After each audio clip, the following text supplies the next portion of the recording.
Okay, so in theory, the Skoda Fabia RS should be about the only car any of us really need, but you want to know why it might not be? Like, do you want to know what goes wrong with them, what they're like to drive and live with now that they're about a decade old? Do you want to know if you should buy one or not? How about we answer all of those questions and so many more?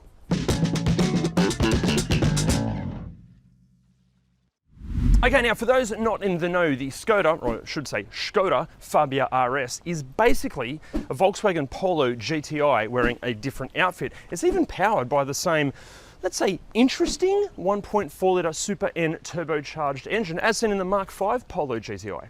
We'll get to why this engine is interesting a little bit later in the video, but funnily enough, we've done a full review of the Mark V Polo GTI. The link's down there somewhere.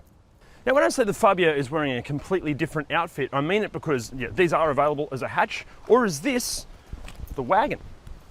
Now, while our test car here is an RS, in this second generation Fabia range from here in Australia about 2011 onwards, there were 4 other more mild variants, but internationally, there are loads more. In fact, there've been over like 20 different engine designations and variants. Why? Why over 20?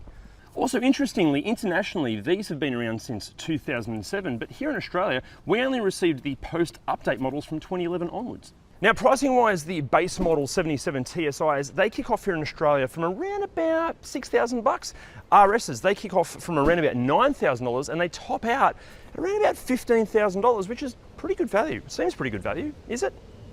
But if you're on a tight budget and you need a hand financially, make sure you hit the driver link down there because those guys will find you the most affordable car loan. You can customize it to suit your needs. The whole thing's done easily online. They're absolute legends. Plus, if you get your finance via that link, we're going to give you a free $150 fuel voucher. Okay, now when it comes to looks, I don't know about you guys, but I'm torn on this. Okay, I love little hot hatches. I love performance wagons. And look, positives first, no one's expecting something that looks like this to have like Polo GTI performance. So in one way I like the looks, but in another way, I don't know. Actually, you know what I think would help? If it was just like a little bit lower and wider, maybe a touch longer, that means it would become a Skoda Octavia RS. Funnily enough, we've done a review on that car too. It's down there. But I think the most polarizing part of like Skoda's design language is the grille. For me, I just find it a bit like old-fashioned. They look so much better when they're blacked out. But overall with the whole car, maybe, I don't know, maybe visually it grows on you like a kind of a pleasant rash. But I suppose like sacrifices have to be made in the name of practicality. I just don't know, I'm torn. Okay, speaking of design sacrifices, do they continue inside? Yes and no. Now, for those of you not in the know, Skoda are commonly, I suppose, positioned as like the more budget version of Volkswagen, whereas Audi is like the more premium version. And with this interior, look, you can tell it has been built on a budget, and there's nothing wrong with that. But if you're buying one of these, thinking, oh, it's a European car, I'm expecting a premium interior, you're going to be disappointed. But in saying that, because the design itself is quite simple and minimalistic, I feel like it's aged really well. This thing's like a decade old and it doesn't feel it. Like, yeah, there are lots, basically it's like a sea of dark grey plastic in here, and a lot of the plastics are pretty scratchy, and again, you can feel it's built on a budget, but visually, it's a nice place. But huge shout out to these seats. These are fantastic, really comfy, also supportive. In saying that, I'm not the biggest guy in the world, and I'm already like, I can feel the bolsters are very firm against my body. So if your torso is, say, copious of circumference, this might be uncomfortable for you. Also, the seating position, fantastic. Loads of adjustability, steering wheel telescopes and goes up and down, obviously, in the seats. Again, I'm just so comfortable. Great seating position. Also, just another ergonomic thing, because of the armrest, you can lean your arm against there when you're changing anything on the infotainment system, which is really smart. You don't have to like hover your arm in the air, kind of cramping up your shoulder. Good design. Now, wear and tear in this particular car, this is this owner's everyday driver. It's got about 111,000 Ks on it. Really good wear and tear, mainly because all the plastics are really hard and they don't really wear out. This steering wheel, this is an aftermarket, it's been reupholstered. It's actually like an AliExpress reupholstery job, and it's not too bad. Like, these are pretty cheap and it's quite good, but like Intel, the fabrics, the whole thing could be restored with a really quality detail, but door cards, they don't look too grubby. There is a bit of paint coming off, like around here, this plastic kind of coating sort of coming off here and there, but overall, for the workout this gets, wear and tear is good. And then practicality wise, you ready for this? I know, normally a boring part of the video, but this is exciting. You've got a little shelf up here under a little door, really good sized glove box, storage cubby hole here. Under the passenger seat, you've got a hidden compartment there. You've got a spot perfectly sized for your phone just there. 3 cup holders. I know you're thinking that's 2. It's not. You've got a spot for like a pretentious coffee, like a macchiato or an espresso in the middle. And even the big ones, they're not too big, so you can't drink stupid coffees like extra large caramel lattes and all that crap. Storage under here, which is also felt lined, so if you put your phone in there, it's going to clean it. You've got great sized door pockets. There's a little bin here. There's another hidden cubby hole under the driver's seat. Another little storage cubby hole here, and a spot for your sunglasses, or in this case, the owner's glasses, or the owner's partner's glasses, who might also be the owner. And these are Joyce, and they're handcrafted. Okay, now in the back seat, I'm exactly 2 centimeters taller than the legendary cyclist Fabia Cancellara. This is in my driving position. It's interesting, guys. So knees are rubbing against the back of the seat just a little bit. There's a good amount of foot room. The seats are really comfortable, and the glass house is large. So I feel a little claustrophobic from kind of waist down, but then up here, it's nice. I wouldn't want to be back here for ages, but for kids, it'd be lovely. Then as far as wear and tear in this particular car, excellent. Just like the front, the fabrics are in excellent condition. Door cards are good. There's no scratches. Yeah, it feels not like a new car, but close to it. And then as far as practicality in the back seat, Uno cup holder just here, a couple of map pockets and some very small door bins. That's it. And unfortunately, the practicality, you'd think being a wagon would be great, but there's an issue. We're going to show you. Look, first, good news, like being a wagon, you do get like a really good amount of space in here, but here's the negatives. Bloody load lip. Like, it's a wagon, there shouldn't be a load lip. That's just annoying. You can't slide things in and out easily. Next up, yeah, you can put the seats down, but they don't naturally go flat. They're kind of like on a, I don't know, it's like a 45-degree angle. You can put them flat, but it's a faff around. Here, I'll show you. Firstly, get these back up. Oh, also make sure that your headrests are down, because they won't go down with the headrests up. Check this out. So, first of all, headrests out, which is not easiest to do. So, and this going out as well. Bloody hell. Cool. Then, flip this up, and then this goes down until it doesn't, because you've got to slide the seat forward. Hang on, wait, hang on.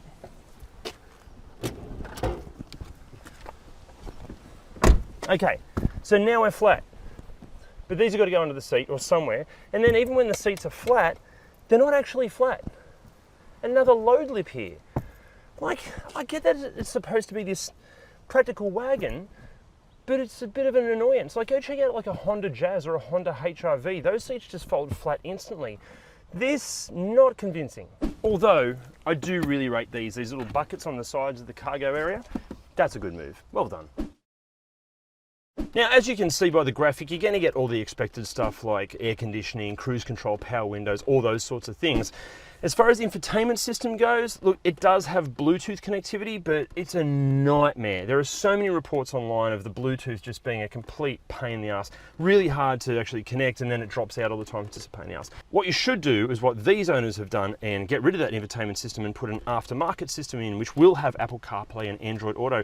Plus, you can integrate reversing cameras and parking sensors and whatever tech you want into that. Oh, I should mention as well, the actual sound system itself is pretty bloody good in this car. And obviously, like, each different trim spec and model and year and all that, it's going to get different stuff. If you need all the specific details, go to ReDriven.com and check out the Fabia cheat sheet. It will answer all of your questions. Now, as far as safety goes, look, it's interesting because these only received a 4-star European NCAP safety rating, and even that was from back in 2007. But to take you through what safety features you can expect with this, how about we cut to a graphic, and I'll just give you some Fabia ASMR.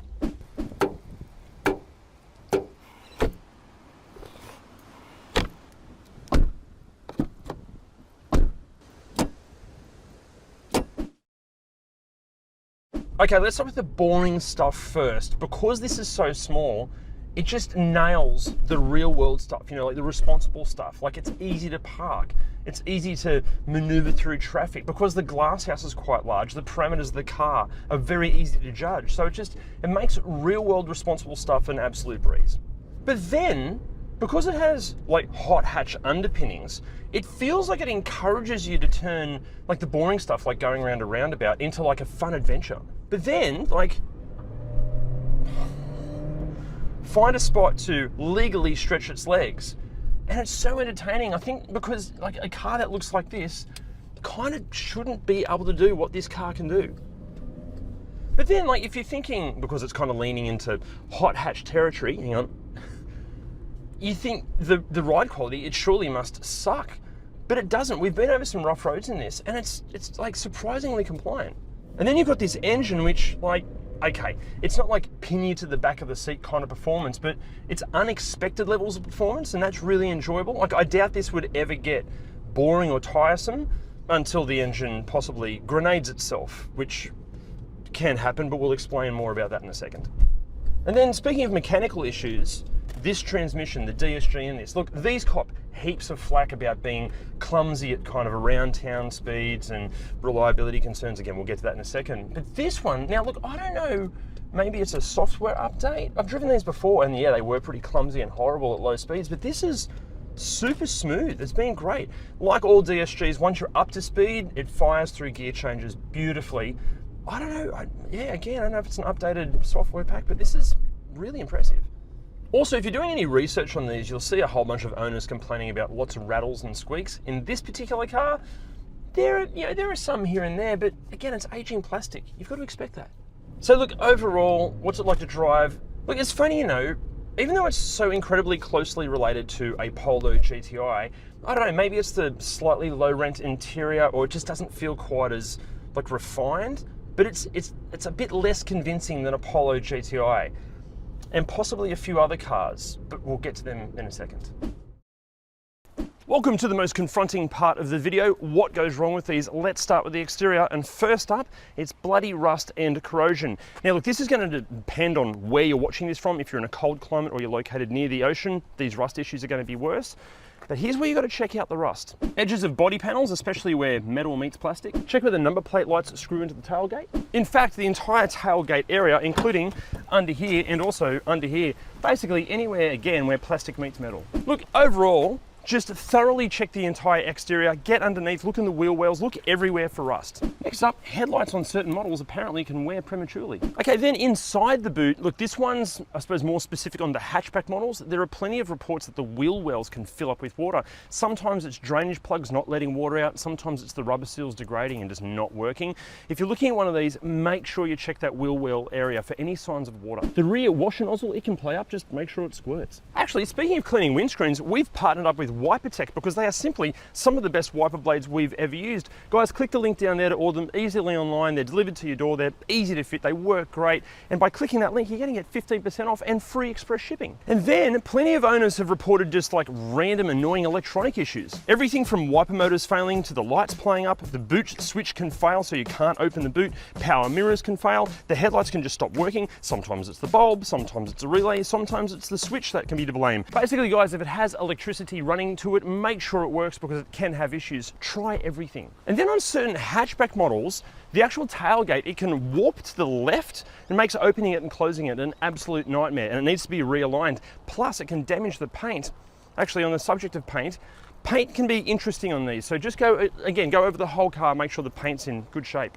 So inside, yeah, you guessed it, more electrical problems. Basically, apparently the buttons, the commonly used buttons, they don't have a very long service life. We're talking things like the air conditioning controls and window switches, even the door lock actuators, they can play up, the central locking can fail, the gauge cluster can have issues. Again, guys, if it has electricity running to it, make sure it works. Now, on some early Fabias, some of the seat foam, especially around the bolsters, it can just completely disintegrate and fall apart. The good news is Skoda fixed it post the update, and even better news, it didn't impact any of the Australian delivered Fabias. Okay, next up, the HVAC systems, or the air conditioning.